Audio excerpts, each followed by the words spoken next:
Hey guys, what's up? Welcome to the next episode right here on ET&T Chit Chat. It's your boy Super Hype, and today, ladies and gentlemen, I am in the room full of beauty.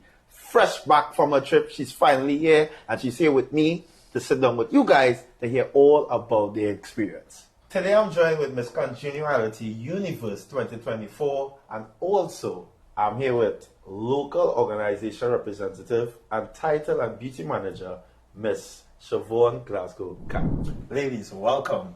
Thank you. Thank you for having us. Jenelle, you're back, finally. Yes. How was the experience at the pageant? Honestly, 10 out of 10. If you know me, that's a saying I say all the time. I use ratings for my experiences. Mexico City was incredible. It reminds me a lot of New York, actually, and I love New York City. So it felt like home away from home, surrounded by Spanish speakers, so still felt like home because, of course. It was just a wonderful experience. Okay, so you said you've been on this journey for quite some time, all right? So take us back to the day touching down in Mexico. Wow, so the first day actually landing, it did not feel real. I had on the sash and, I'm walking through the airport. I couldn't get like 3 steps and someone was just like, okay, come on, let's go. This is where you're going to be. So the competition mentally started months ago, but physically, it's go time. And the girls that I met would have been Miss Ukraine, Miss Iceland, and Miss Philippines. So we started our journey together.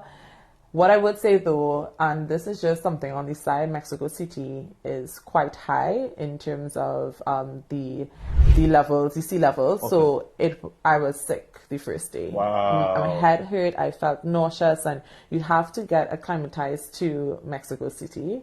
And it felt like a rite of passage. It's like, all right, you feel a little woozy, so you're going to sleep. Day one was peace. So let's jump into some of the rumors and try to debunk them as soon as, all right? Bring them. Let's speak on the horror stories you will hear on the past about the pageant, that they work the girls to the bone. Is this true? I think with everything, there is a little bit of truth to it. We will have long days because, of course, you have to do hair and makeup. You have to get ready. So you're up at 4 or 5 a.m. For us, like a typical day, early on would be you're up at 4 or 5, you do your hair, do your makeup, you go for breakfast for an hour. Then you come back up, get your things, you get to go to registrations and fit-ins.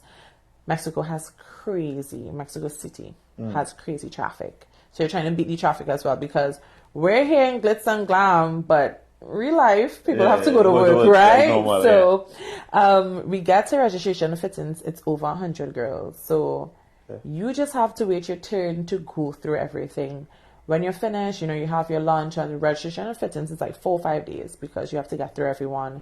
I did some research on you. No stranger to competition. That's good. No stranger to competition. I'm not. But this is Miss University we're speaking about. Yeah. Were there any times during the competition you felt intimidated by the other youth? Thankfully, I've had friends who competed before representing different countries and, of course, from Trinidad and Tobago, and I had a lot of great advice. One that stuck with me the best was from my friend Pascal Bellany, Miss Haiti Universe 2021. Wow. And she just reminded me that, Jen, you've done this before. It's another pageant. Don't let the bigness of Miss Universe knock you off of what you think is possible. And I think that is advice that I will take with me anyway and handle it. And I think I did that. I would like to think so. All right. So this will be your first time to the Mexico City? That's first time to Mexico City, my second time to Mexico. Okay. Yes. What your diet was like? Because it's Mexico. It is Mexico. So we had a great array of different types of foods. Okay. Because the hotel we stayed at, Intercontinental Presidente, 10 out of 10.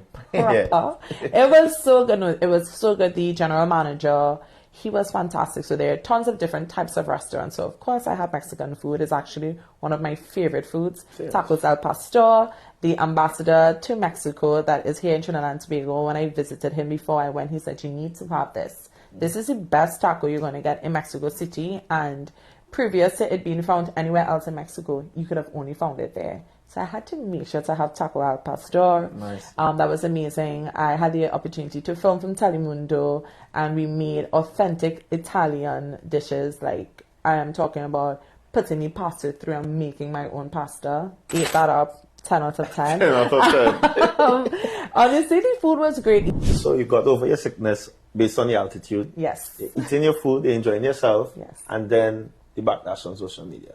Yeah. People talking about the dress, people talking about you. Yeah. You don't know what's going on. You just want to represent the country and do Yeah. what you love. Yes. How did you feel when you found out, and how did you find out? Honestly, as I said in my very viral video that I did not think will go viral, here you are thinking you're just doing a 5-minute video. Keep it pushing. No. It went crazy. Blissfully unaware, and I think that's how I choose to exist even after, because I purposefully have not seen the video. I think it was a video. I can't even confirm or deny. I purposefully did not go on a crazy search to see what people may or may not have said. I did see some things naturally by just being on social media. But how I felt in that moment, so I was actually having a conversation with my husband. This is the day of prelims. So I'm sitting at my station on my phone, just minding my business, my good business. And he's just like, listen, I think he just arrived in Mexico, and he was saying a friend told him, so our mutual friend was really upset about something, and he's just like, I'm seeing X, Y, and Z, and how could people be saying these things? And he said, listen, I don't want you to tell Jen anything, because he knows it's competition time and he knows me very well. So of course I'm a little nosy, so I was asking him like, okay, but like what are you really saying? You spell it. And he's just like, listen, it does not concern you, don't look for it or anything like that. He's just like, I just want you to be focused. And I said, you know what, he has my best interest at heart, so sure, not a problem. But my girlfriends, they were unaware, because he obviously he didn't tell them anything. And I just saw screenshots coming in our group chat, and my girls are ripping it up. And I'm like, I didn't even respond to it. So I'm like going through, and I'm like, oh, so I called them and say, hey, the thing that you didn't want, I didn't go looking for it, because I had to make sure. I'm like, listen, I wasn't looking, it came. But I still didn't delve into it to see, as I say, to this day, can't tell you really what was said. Cannot tell you.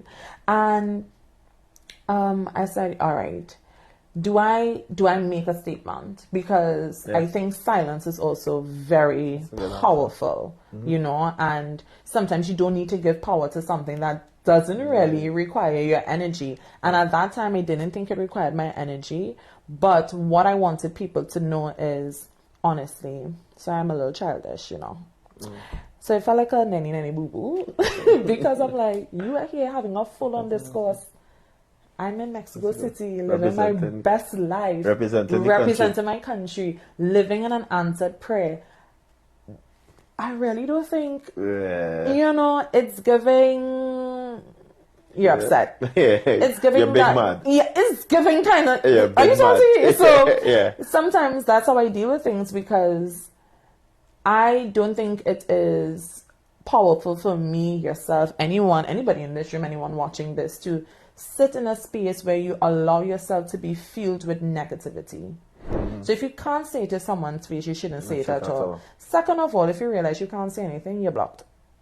I find people so weird and strange, because on one hand, we have this whole movement against bullying, cyberbullying, and then the same people who will stand up against it, the same people who are guilty of doing it. So it's a kind of weird space to be in. It is, and it's very terrible being on that end of it. Of all my life in being in pageantry, I've never experienced the hate, and I use that term very loosely, because when people say the haters, I don't really consider your haters, because I, as a lion, I do consider myself with the opinion of sheep. Wow, period. No. So Shevon, quiet all night, so we start the chat.